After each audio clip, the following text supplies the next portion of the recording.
हाँ स्टूडेंट, स्वागत है एक बार फिर आपका मेरे YouTube चैनल पर।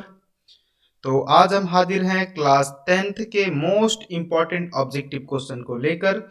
आज हमारा सब्जेक्ट है मैथमेटिक्स। तो बने रहिए मेरे साथ। मेरा नाम है अभिनव प्रेम कुमार। यदि अभी तक आप मेरे चैनल को सब्सक्राइब नहीं किए हैं तो प्लीज़ आप मेरे चैनल को सब्सक्राइब कर लें, ताकि आपको नोटिफिकेशन सबसे पहले मिलते रहे, ताकि आप अच्छे से अच्छे क्वेश्चंस का रिवीजन कर पाएं। चलिए तो बढ़ते हम लोग बिना समय गंवाए, करते हैं स्टार्ट। कहता है 10a का मान बताना है। तो आप ध्यान दीजिएगा कि हम लोग जानते हैं 10 स्क्वायर a बराबर होता है 1 second sec square a minus 1। Sorry ये 30, एक सेकेंड, ऐसे देखिए, ठीक से इसको लिखते हैं। ऐसा होता है सेक स्क्वायर a माइनस 1 बराबर 10 स्क्वायर a। यानी ये स्क्वायर को इधर लेते आए तो क्या हो जाएगा, सेक स्क्वायर a माइनस 1 बराबर 10a। यानी ऑप्शन नंबर हमारा क्या हो जाएगा, बी। चलिए बढ़ते हम लोग अगले क्वेश्चन की तरफ। कहता है यदि दो वृत्तों का व्यास 9 cm और 7 cm है तो उनके क्षेत्रफलों का अनुपात। तो देखिए R1 कितना हो जाएगा, 9/2, और R2 कितना हो जाएगा, 7/2। अब क्या पूछ रहा है, उनके क्षेत्रफलों का अनुपात, यानी पाई R1 का स्क्वायर बटे पाई R2 का स्क्वायर। ये कैंसिल। R1 का मान 9/2 का स्क्वायर और R2 का मान 7/2 का स्क्वायर। तो 9×81/4 और 49/4, 49/4 कट गया तो कितना हुआ, 81/49। यानी ऑप्शन नंबर हमारा क्या हो जाएगा, डी हो जाएगा। देखते हैं हम लोग अगले क्वेश्चन की तरफ। कहता है निम्नलिखित में कौन अपरिमेय नहीं है। तो 100 इसको हल करने के बाद 11 आता है, ये क्या है, परिमेय है। बाकी आप तीनों को हल कीजिएगा तो वो क्या होगा, अपरिमेय आएगा। तो हमारा ऑप्शन नंबर डी हो जाएगा। कहता है 5, 15 और 20 का लॉसो और मोसो का अनुपात होगा। लॉसो और मोसो का अनुपात होगा। तो काफी आसान है। इसका लॉसो क्या होता है, हाईएस्ट कॉमन फैक्टर को बोलते हैं हम लोग मोसो, और लोएस्ट कॉमन फैक्टर को बोलते हैं मोसो। यानी 5, 15 और 20 में देखिए 5 से तीनों में विभाजित है, तो मोसो कितना हो गया, 5। मोसो कितना हो गया, 5। जबकि लॉसो क्या हो जाएगा, लॉसो होता है वह न्यूनतम संख्या जिसमें तीनों से भाग लग जाए। तो 60 में देखिए क्या होता है, तीनों से भाग लग जाता है। कितना, 60 से तीनों में। तो लॉसो इसका 60, मोसो कितना, 5। तो 5 सॉरी, तो ये कह रहा है लॉसो बटे मोसो, यानी 60/5, 12/1, यानी 12:1। ऑप्शन नंबर क्या हो जाएगा, डी हो जाएगा। चलिए बढ़ते हम लोग अगले क्वेश्चन की तरफ। कहता है त्रिभुज एक त्रिभुज एबीसी में कोण ए बराबर 90 डिग्री, बीसी बराबर 13 सेमी और ए बी बराबर 12। तो एसी का मान ज्ञात कीजिए। तो सीधा बात है, एसी स्क्वायर बराबर होता है, या सीधा हम लोग एसी बराबर लिखते हैं √ बीसी का स्क्वायर प्लस ए बी का स्क्वायर। ये तो आसान है, आप लोग भी कर सकते हैं। 13 का स्क्वायर और 12 का स्क्वायर, तो कितना, 13 से 169 और 12 से 144। लेकिन यहाँ कुछ और पूछा जा रहा है। देखिए इसको ऐसे हम लोग थोड़ा सा फिगर से बनाते हैं तो ज्यादा अच्छा रहेगा। चलिए फिगर ही देखते हैं। ये हमारा कौन ए हो गया, ये बी और ये सी। ए बी हमको पता है 12 और बी सी हमको पता है 13। तो हमको ए सी निकालना है ना, तो 13 का स्क्वायर घटाओ 12 का स्क्वायर पे √ 169 माइनस 144। तो कितना हो जाएगा, √25, यानी कि 5। ऑप्शन नंबर क्या हो जाएगा, सी हमारा आंसर होगा। चलिए बढ़ते हम लोग अगले क्वेश्चन की तरफ। थोड़ा इरेज कर देते हैं सबको। चलिए, किसी वृत्त की परिधि 462 सेमी है तो इसकी त्रिज्या होगी। देखिए वृत्त की परिधि 2πr बराबर 462। तो r बराबर क्या हो जाएगा, 462/2 गुना पाई, और इसको हल कीजिएगा तो 462/2 गुना 22/7। अच्छा ये उलट के चला जाएगा किधर, 462/2 गुना 22 गुना 7। तो 22 दूना 44, 2 4 हो जाएगा, 22 दूना 44। अच्छा 2 22 एक बार में, अच्छा 7 या 21 गुना 7, तो 7 दूना 147/2 कीजिएगा तो 7 दूना 14 और 3 दूना 6 यानी 73.5। ऑप्शन नंबर क्या हो जाएगा? ए हो जाएगा। चलिए बढ़ते हैं हम लोग अगले क्वेश्चन की तरफ। आप लोग भी फटाफट आंसर का जवाब देते जाइए ताकि आपको ये पता चले कि आप कितना क्वेश्चन का आंसर कर पा रहे हैं। चलिए देखिए अगले क्वेश्चन की तरफ देखते हैं। कहता है द्विघात बहुपद x square plus 3x plus 2 के शून्य की। ये तो काफी आसान है, आप लोग भी बना सकते हैं। देखिए इसे x square plus 3x plus 2 बराबर 0, इसको हम लोग हल करते हैं। X square minus sorry plus 2x plus x plus 2 बराबर 0। यहाँ x कॉमन कीजिए तो x प्लस 2 और यहाँ प्लस 1 कॉमन कीजिए तो x प्लस 2 बराबर 0। चलिए तो x plus 1 into x plus 2 बराबर 0, तो x प्लस 1 बराबर 0 और x प्लस 2 बराबर 0। तो x बराबर कितना 1 -1 और x बराबर -2, तो -1 -2, तो ऑप्शन नंबर क्या हो जाएगा? ए हो जाएगा। चलिए बढ़ते हैं हम लोग अगले क्वेश्चन की तरफ कि अगला क्वेश्चन का क्या होगा हमारा आंसर देखते हैं। मिटा लिए थोड़ा सा ताकि जगह मिल जाए। कहता है बहुलक, तो सबसे ज्यादा टाइम कौन आया? देखिए 3 जो है कि वो सबसे ज्यादा टाइम आया है 4 बार, और तो कोई नहीं आया, तो ऑप्शन नंबर क्या हो जाएगा? डी। चलिए बढ़ते हम लोग अगले क्वेश्चन की तरफ। कहता है sec 30 का मान, पहले हमको cos 30 का मान निकालना है √3/2 और उसको उल्टा देना है, यानी ऑप्शन नंबर बी। चलिए बढ़ते हम लोग अगले की तरफ। कहता है दो त्रिभुज सर्वांगसम तब कहे जाते हैं जब उनके समान आकार हो, समान अमाप हो, दोनों हो, इनमें से कोई नहीं। क्या बोला? दो त्रिभुज सर्वांगसम तब कहे जाते हैं जब उनके क्या हो? सर्वांगसम के लिए क्या है? आकार समान हो या समान अमाप साइज के हो, दोनों एक साइज के हो। तो इसमें इसके साथ भी और लिखना था, यहाँ हम दोनों मार देंगे तो चलेगा। चलिए ए और बी दोनों हो जाएगा। कहता है निम्नलिखित में कौन अपरिमेय संख्या नहीं है? अपरिमेय संख्या नहीं है, तो देखते हैं कौन सा नहीं है। तो यहाँ इसको हम लोग कटाते हैं 3 से कितना बार में? 25 बार में, और ये 3 से 16 बार में, तो ये 16 और 25 पे रूट हो गया यानी 5/4। ऑप्शन नंबर क्या हो जाएगा? डी हो जाएगा। कहता है √3 और √5 है क्या है? अपरिमेय संख्या है, बहुत ही आसान है। कहता है निम्नलिखित में से कौन सा भिन्न का दशमलव प्रसार शांत होगा? तो देखिए हम बताए थे ऊपर वाले को कुछ नहीं करना है, बस नीचे वाले में देखना है कि हमें किस में हमको 2 और 5 आता है। तो 160 का खंडन करके देखते हैं, तो 2 से 80, 2 से 40, फिर 2 से 20, फिर 2 से 10, फिर 2 से 5, ठीक 2 से 5। तो देखिए इसमें 2 पे पावर कितना? 1 2 3 4 5 गुना 5 पे पावर 1, यानी इसमें ये फॉर्मूला लागू हो रहा है। तो ऑप्शन नंबर क्या हो जाएगा? डी। आप लोग इसको भी चेक करके देखिएगा कि 2 और 5 नहीं आएगा, 2 5 के अलावा भी कुछ आएगा या फिर 2 5 में से कोई एक नहीं आएगा। तो चलिए हम लोग बढ़ते हैं अगले क्वेश्चन की तरफ। कहता है कैसी संख्या है 2.121112 इस तरह से करके, तो क्या होगा? अपरिमेय संख्या होगा। क्या होगा? अपरिमेय संख्या होगा। चलिए बढ़ते हम लोग अगले क्वेश्चन की तरफ। कहता है √3/√12 है, √3/√12 है, क्या है बताना है। तो क्या है? अपरिमेय संख्या है। क्या है? अपरिमेय संख्या। देखिए अच्छा थोड़ा सा देख लेते हैं हम लोग पहले करके, डायरेक्ट आंसर नहीं करेंगे, पहले इसको हल करते हैं। 12 को देखिए करेंगे तो क्या होगा? 2 से 6, 2 से 3। अच्छा चलिए ये तो नहीं होगा। √3 इसको लिखेंगे 2√3, ये कट गया तो कितना 1/2, तो क्या हो जाएगा? 1/2 परिमेय संख्या होगा। क्या होगा? परिमेय संख्या होगा।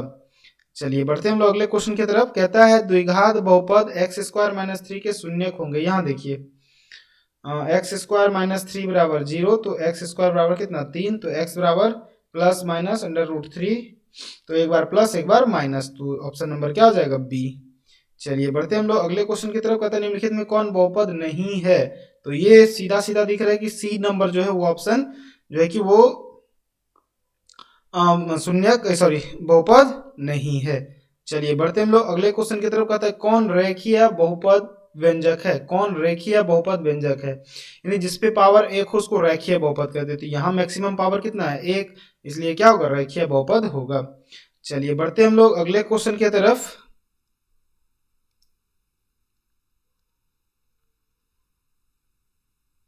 कहता है कि यदि अल्फा और बीटा बहुपद इतना हो तो 1/α + 1/β का मान, ये कई बार पूछा गया, हम कई बार अपने वीडियो में बताए हैं, आप लोग को ये आदत पड़ गई होगी। देखिए अल्फा प्लस बीटा और अल्फा इंटू बीटा तो -b/a और ये c/a, ए कैंसिल तो -b/c, -b/c। तो चलिए देखते हैं -b/c। तो b का मान बताइए यहाँ क्या है, यहाँ से देखते हैं b का मान कितना है यहाँ 1 और c का भी मान 1, तो मतलब 1, ऑप्शन नंबर ए हो जाएगा। चलिए दूसरा बढ़ते हम लोग अगले क्वेश्चन की तरफ। कहता है a का मान जिसके लिए समीकरण का निकाय ax - y = 2 6x - 2y = 0 का एक अद्वितीय हल होगा। क्या होगा? एक अद्वितीय हल होगा। चलिए देखते हैं इसका कैसे होगा भाई। अद्वितीय हल होगा a का मान जिसके लिए समीकरण निकाय ax - y = 2 6x - 2y = 0 का एक अद्वितीय हल होगा। तो यहाँ देखिए a/6 बराबर यहाँ -1/-2, अद्वितीय हल होने का मतलब ये दोनों बराबर नहीं होना चाहिए। तो -2a बराबर नहीं है -6 का, माइनस कैंसिल, a बराबर क्या नहीं है 6/2 यानी कि 3। ऑप्शन नंबर क्या हो जाएगा? बी, यानी a बराबर नहीं हो 3। चलिए तो ऑप्शन नंबर बी हो जाएगा। चलिए बढ़ते हम लोग अगले क्वेश्चन की तरफ। इसको थोड़ा इरेज कर देते हैं।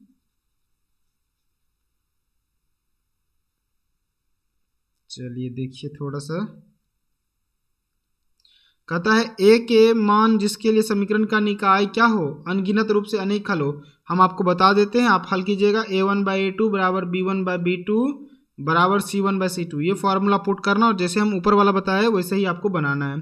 फिर देखिए 22 नंबर सवाल में क्या कहता है, 22 हम बता देते हैं। कहता है समीकरण का निकाय x + 2y = 3 5x + ky = 15 के अनगिनत हल होंगे। तो चलिए देखते हैं, यहाँ x के साथ कितना गुना है 1, तो 1, यहाँ x के साथ कितना गुना है 5, तो 5 बराबर क्या है अनगिनत हल होंगे, तो तीनों बराबर होगा। यहाँ y का मान कितना 2, अच्छा यहाँ y का मान कितना k, अच्छा यहाँ कितना, इसको अंदर लाइएगा तो -3 और इसको अंदर लाइएगा तो -15, ये और ये कट गया। किसी एक को ले सकते हैं हम लोग, इसको ले लेते हैं इसी को। तो देखिए k × 1 तो क्या हो गया k, क्या हो गया k, अच्छा बराबर 5 दूना 10, तो k बराबर कितना हो जाएगा? Option number 10। चाहे जहाँ से भी बनाइए वही बनेगा आपको, ये माइनस कटा हुआ है। चलिए बढ़ते हम लोग अगले क्वेश्चन की तरफ। कहती यदि रेखाएं एक बिंदु पर प्रतिच्छेद करती हो तो वह बिंदु दोनों समीकरण का हल है। क्या होगा? अद्वितीय हल होगा। क्या होगा? अद्वितीय हल होगा। कहता है निम्नलिखित में कौन समीकरण x + 2 × 3x - 1 = 0 का हल समुच्चय है।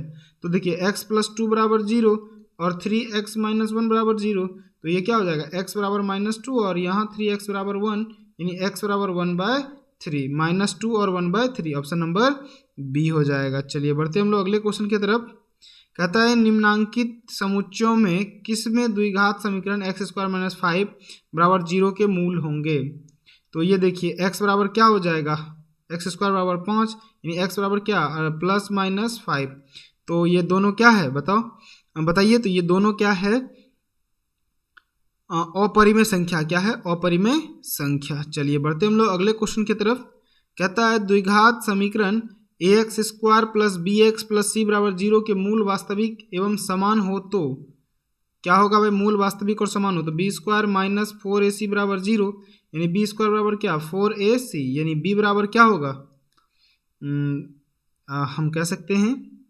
तो इसके द्विघात समीकरण इतना के मूल वास्तविक और समान होंगे यदि b² बराबर क्या हो 4ac हो, या फिर हम लोग इसको ऐसे कर सकते हैं, दोनों साइड यदि b से भाग दें, नहीं एक सेकेंड,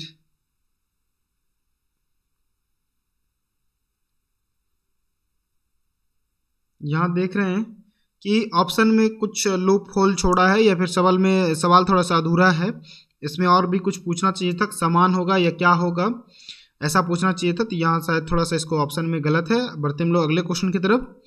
कहता है द्विघात समीकरण ax² + bx + c के बराबर 0 के मूल बराबर हो तो देखिए यहाँ ये सवाल क्लियर है, तो b² माइनस क्या हो जाएगा 4ac, b² - 4ac।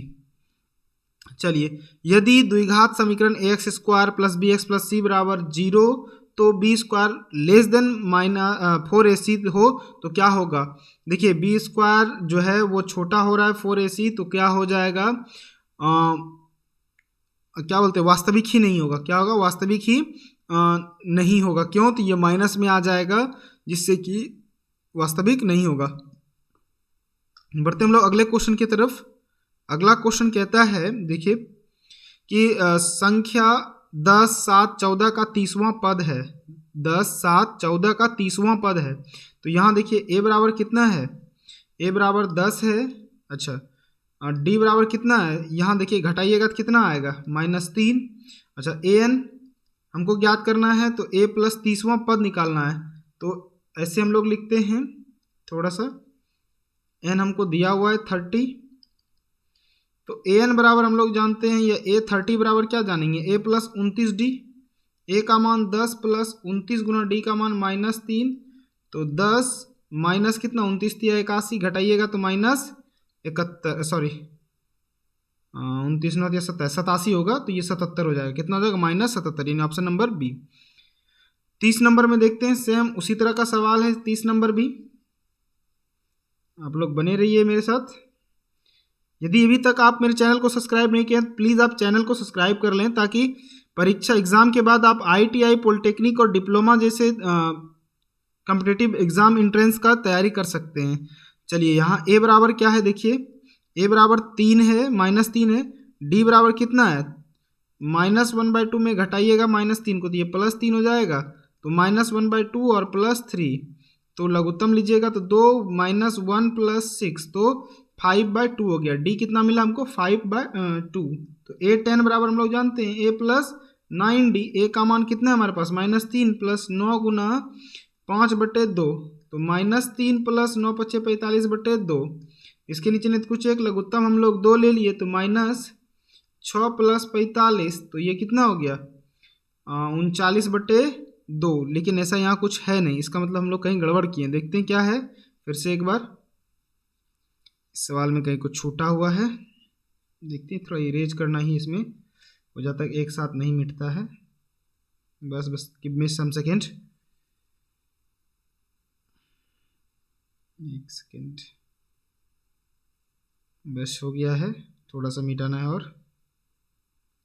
चलिए देखिए क्या है, a हमारे पास कहता है 10वां पद, a हमारे पास -3, d कितना है, -1/2 में घटाएंगे 3 को तो ये प्लस हो जाएगा, और ये कितना घटाने के बाद हो जाएगा हमारे पास, देखिए इसके नीचे नहीं कुछ एक लघुत्तम 2, -1 प्लस 1 से भाग देंगे 2 में, तो 2 3 दूना 6, यानी 5/2 हो जाएगा। कितना, 5/2। a 10 हमको ज्ञात करना है, तो a + 9d, a का मान कितना है, -3 प्लस 9 गुना d का मान कितना, 5/2, तो -3 + 9 × 5 = 45/2।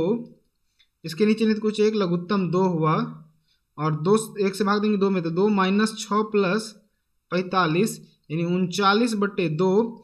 तो ये यहाँ देख रहे हैं कि ऑप्शन इस तरह का कोई नहीं है, इसका मतलब इसमें ऑप्शन गलत लिखा है। तो ये थे आज के 30 महत्वपूर्ण क्वेश्चन। आपको इसमें कोई भी डाउटफुल लगे या कुछ भी आपको कमेंट में पूछना हो तो आप ज़रूर हमें कमेंट करें, ताकि हमें भी पता चले कि बच्चों में क्या चीज़ की ज़रूरत है, हम उस तरह से वीडियो बना के लेके आएँ। तो आई होप कि आपको अच्छा लगा होगा।